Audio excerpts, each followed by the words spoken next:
Hello friends, good morning. അപ്പോൾ ഇന്നത്തെ special എന്ന് പറയുന്നത് നല്ല നാടൻ ചിക്കൻ കറിയാണ്. അപ്പോൾ ഞാനിന്ന് അടുപ്പത്ത് വെച്ചിട്ടാണ് ഉണ്ടാക്കുന്നത്. ചട്ടി വെച്ചിട്ടുണ്ട്, അതിൽ വെളിച്ചെണ്ണ വെച്ചിട്ടുണ്ട്. നന്നായിട്ട് ചൂടാവട്ടെ. എന്നിട്ട് നമുക്ക് ഇഞ്ചി വെളുത്തുള്ളി പേസ്റ്റ് ഇട്ട് കൊടുക്കാം. ഇഞ്ചി വെളുത്തുള്ളി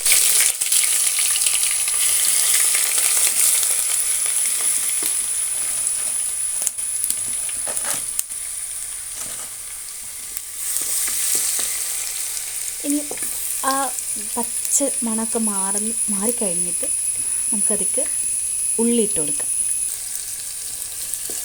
ഉള്ളി ഇട്ട് കൊടുത്തിട്ട് നമുക്ക് നന്നായിട്ട് ഇളക്കി കൊടുത്തിട്ട് ഒരു 10 മിനിറ്റ് വെയിറ്റ് ചെയ്യാം.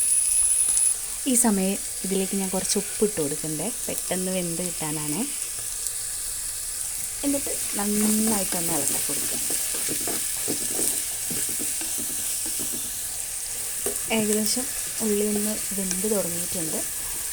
അപ്പോൾ ഞാനിതിൽ പോസ്റ്റ് ചെയ്ത വീഡിയോസൊക്കെ കാണുക, ട്രൈ ചെയ്ത് നോക്കുക. നിങ്ങളുടെ ഫീഡ്ബാക്ക് കമൻ്റായിട്ട് ഷെയർ ചെയ്യുക. ഇഷ്ടമായാൽ ലൈക്ക് ചെയ്യുക.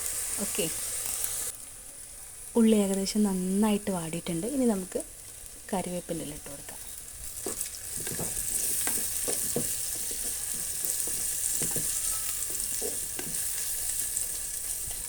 ഈ സമയം നമുക്ക് 2 വലിയ തക്കാളി ഇത് നമ്മൾ അരിഞ്ഞു വെച്ചിട്ടുണ്ട്, അത് ചേർത്ത് കൊടുക്കാം.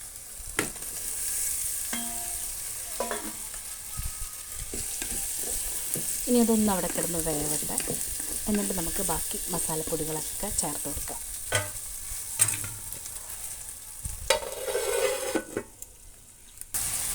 അപ്പോൾ നമ്മുടെ ഉള്ളിയും തക്കാളിയൊക്കെ നന്നായി വെന്ത് വന്നിട്ടുണ്ട്. ഇനി നമുക്കതിലേക്ക് മസാലപ്പൊടികൾ ഇട്ട് കൊടുക്കാം. മുളക് പൊടി, മല്ലിപ്പൊടി, മഞ്ഞൾപ്പൊടി, അത് 3ഉം കൂടെ ഞാൻ ഒരു പാത്രത്തിലെടുത്തതാണ്. ഇത് നമുക്കിതിലേക്ക് ഇട്ട് കൊടുക്കാം.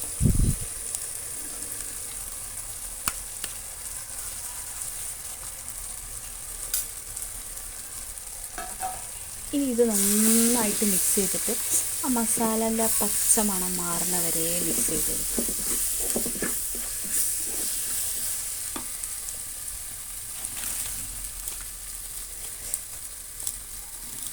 നമ്മൾ ചട്ടിയിൽ കറിയൊക്കെ ഉണ്ടാക്കുമ്പോൾ നല്ല ടേസ്റ്റാണ്. ഞാൻ അധികം ചട്ടിയിലാണ് ഫുഡൊക്കെ ഉണ്ടാക്കാറുള്ളത്. മീൻ കറി ആയാലും ചിക്കൻ കറി ആയാലും ബീഫായാലും ഒക്കെ. അപ്പോൾ നമുക്ക് നല്ലൊരു ടേസ്റ്റ് കിട്ടും. വിറകടുപ്പിൽ വെച്ചാകുമ്പോൾ ഒന്നും കൂടെ ടേസ്റ്റ് ഉണ്ടാവും.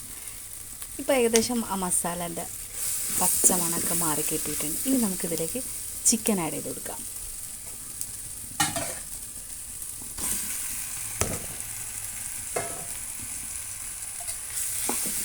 നന്നായിട്ട് മിക്സ് ചെയ്യാം. എന്നിട്ട് നമുക്ക് കുറച്ച് വെള്ളം ഇതിൽ ചേർത്ത് കൊടുക്കണം. കാരണം നമ്മൾ ചിക്കന് വേവാൻ കുറച്ച് വെള്ളം വേണം.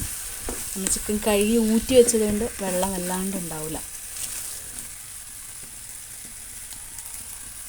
ഇത്ര വെള്ളം എടുക്കും, അത് നമുക്ക് ഒഴിച്ചു കൊടുക്കാം.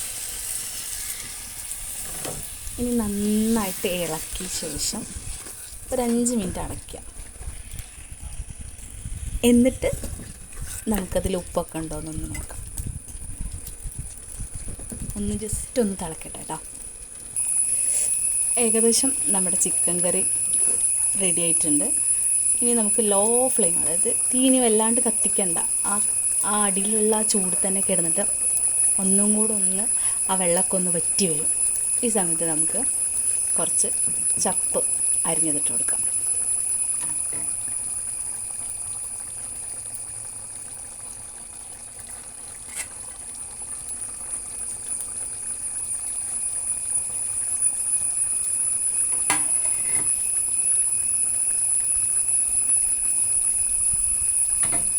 ഇനി ഇത് ആ ചൂട് കിടന്നിട്ട് ഒന്നും കൂടെ വെള്ളം ഒന്ന് വറ്റിട്ട് നമുക്ക് ആ വേവുന്ന ടൈം വരെ ഒന്ന് കാത്തിക്കാം.